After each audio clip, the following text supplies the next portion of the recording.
We are the first civilization in human history that doesn't know what to do with old people. Every culture before us had it figured out, not because they were kinder, because they understood something we forgot. An elder wasn't a burden.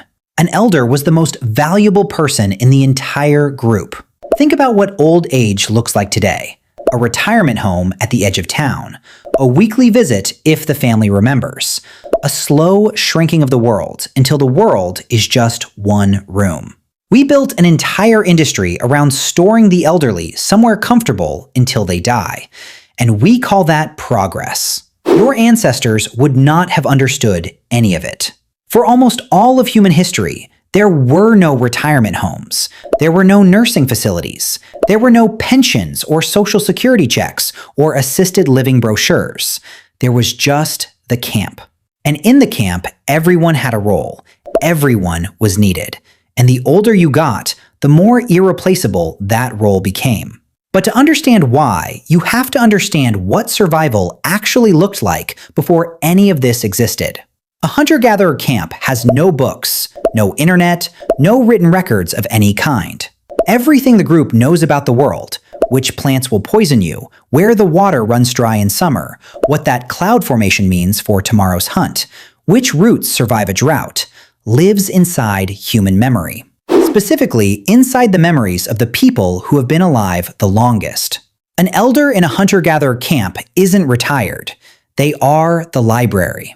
And unlike a book, you cannot replace them. When they die, everything they know dies with them.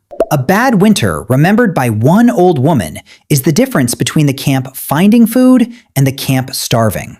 A drought survived 40 years ago, witnessed by one old man still alive to describe it, is the difference between knowing where the hidden water is and dying of thirst 3 miles away from it. The knowledge doesn't feel valuable until the moment it becomes the only thing that matters. And by then, if the elder is gone, it is already too late. Anthropologist Kim Hill spent decades studying the Ache people of Paraguay, one of the few remaining hunter-gatherer groups on Earth. He found something that stopped him cold. In a group with no doctors, no medicine, and no agricultural safety net, older members were not abandoned when they slowed down. They were protected, actively. Even when they could no longer hunt, even when they could no longer walk long distances, the group fed them, carried them, and kept them close. This wasn't sentiment, this was strategy. Because what an elder carried in their head was worth more than what any young hunter could carry on their back. The Hadza of Tanzania have a word that roughly translates to the people who remember.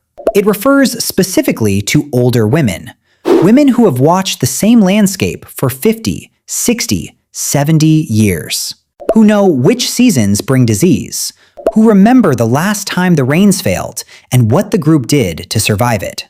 When younger Hadza face a crisis they have never seen before, they don't guess. They go find the people who remember. Your ancestors didn't have Google. They had grandmothers. And here is where something strange enters the picture. Humans are the only primate on Earth whose females live for decades past menopause. A chimpanzee's body, a gorilla's body, an orangutan's body, they all begin shutting down around the age they stop reproducing. Their biology treats post-reproductive life as waste, something to be ended. Ours doesn't. Human women routinely live 30, 40 years past menopause, and for a long time, evolutionary biologists couldn't explain it. If the point of life is to pass on your genes, what is the biological purpose of a woman who can no longer have children? The answer came from a researcher named Kristen Hawkes in the 1990s. She had been living with the Hadza, watching who actually fed the children, not studying from a distance, actually sitting with the women every morning as they left camp, walking with them, recording every hour of every day. And what she found turned everything upside down. It wasn't the mothers doing the most feeding. The most productive food gatherers in any Hadza camp were the grandmothers. Women in their 50s and 60s brought back more calories per day than mothers in their 20s and 30s. Not because they were stronger, because they were free. Mothers were slowed down by pregnancy, by nursing, by carrying infants who couldn't yet walk, by the constant pull of a child who needed them every few minutes. But grandmothers had none of that weight. They woke up, they walked out, and they worked, without stopping until they came back. Hawkes watched one grandmother in particular, a woman in her late 60s who walked further, dug faster, and came home heavier laden than women 30 years younger than her. Every single day. Not occasionally. Every day. Hawkes called it the grandmother hypothesis. The idea is almost too elegant. Human grandmothers feeding their grandchildren freed up their daughters to have more children, more often. A mother supported by her own mother could wean her infant earlier and fall pregnant again sooner. And over hundreds of thousands of years, the groups with the most effective grandmothers raised more surviving children. And those children carried the genes for longer female lifespan. You exist partly because your great-great-grandmother's grandmother was still walking 5 miles a day at 65. But elders weren't just keeping people fed. They were holding the entire social world together. In a camp without courts, without police, without contracts, the way disputes got settled was memory. Who made a promise last season and kept it? Who borrowed meat during the lean months and paid it back? Who had a pattern of taking more than their share? An elder who had watched the same people for 40 years knew all of it. Every debt, every broken word, every moment someone had stepped up or stepped back when it mattered.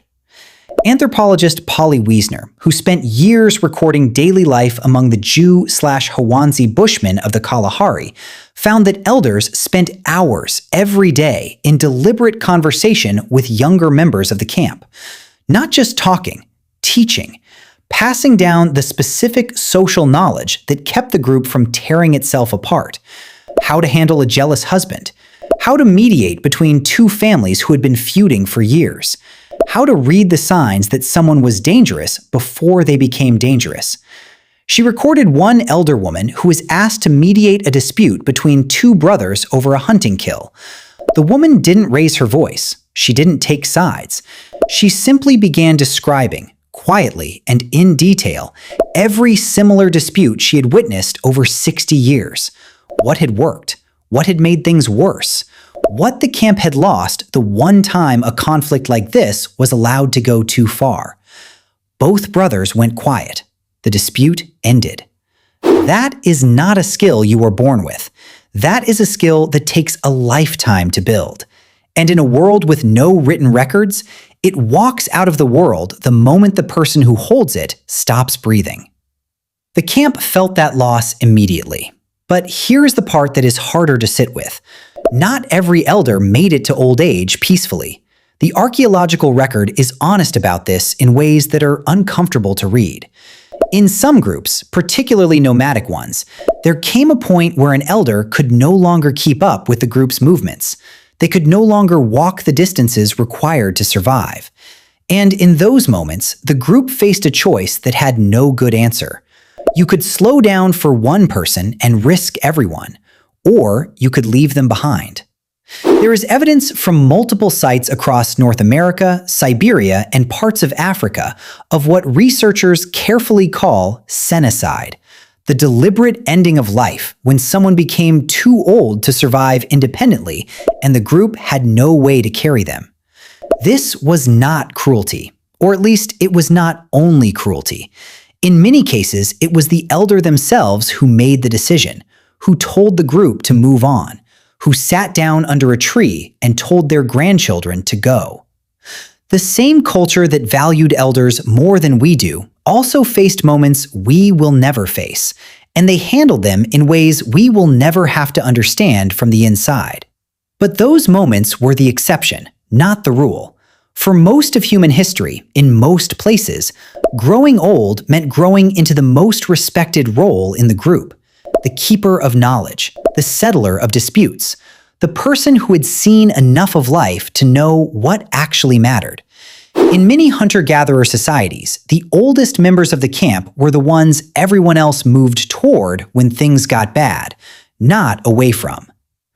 We took that world and replaced it with one where old people are politely moved to the edges, where expertise accumulated over 8 decades gets called outdated, where the people who have lived the longest are the ones we talk to the least.